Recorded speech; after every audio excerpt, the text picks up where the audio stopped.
hearing, which you're doing right now by watching this online worship experience, listening to this sermon on a podcast, it is a major component. It's incredibly important, and it's wonderful that you're doing this. However, if you just let this be a sound that causes a sensation on your eardrums by the volume I'm making, causing you to have some sensation, and that's all that it is, it won't do any good.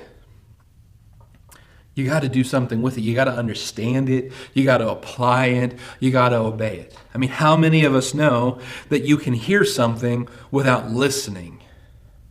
Right?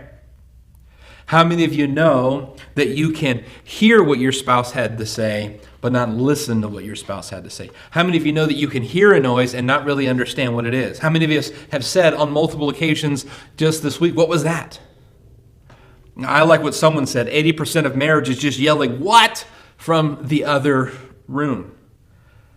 There are times that you can't hear what your spouse said, but then there are times that you hear what your spouse said, but you weren't listening to what your spouse said. It's not just that you hear it, but you hear carefully or you listen to it, you understand, and you apply it. There are times when I'm preaching to our congregation and there are people in the room. By the way, I love having people in the room. Again, when I'm preaching on Sundays, knowing that there are people out there. But there are times when I'm looking out into the crowd and I can see that people might be hearing me because my microphone is on. And there might be times that I know that you're hearing me because I can see the volume meter bumping up and down on the video screen. But that doesn't mean that you're listening. And there are times that I know that people have listened to the podcast or they've watched the video, but they haven't heard it. Times that people have sat in the congregation and they've listened to my message, but they haven't heard me.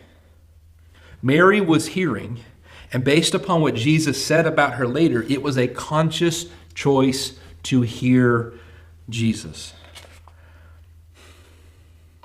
She wasn't just capable of hearing his voice, she was engaging with his teaching. And this is beautiful, okay? Hear this. You and I have the opportunity to do the exact same thing.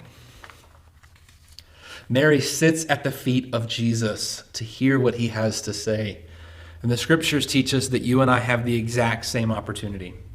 In Luke's second book, in the book of Acts, we're going to see the disciples scatter in all different directions, but Jesus tells them before he leaves that he will go with them even unto the ends of the earth. That he must leave so that the Spirit may come and his presence will be with him, and that they will be able to sit at Jesus' feet, even though they're going in all of these different directions and Jesus has ascended into heaven, they will still be able to continue to sit at the feet of Jesus, experience his presence, and take in his teachings and his truth. If you and I are not experiencing what Mary is experiencing here in this passage, it isn't because you and I don't have access. It's because we are distracted from that access.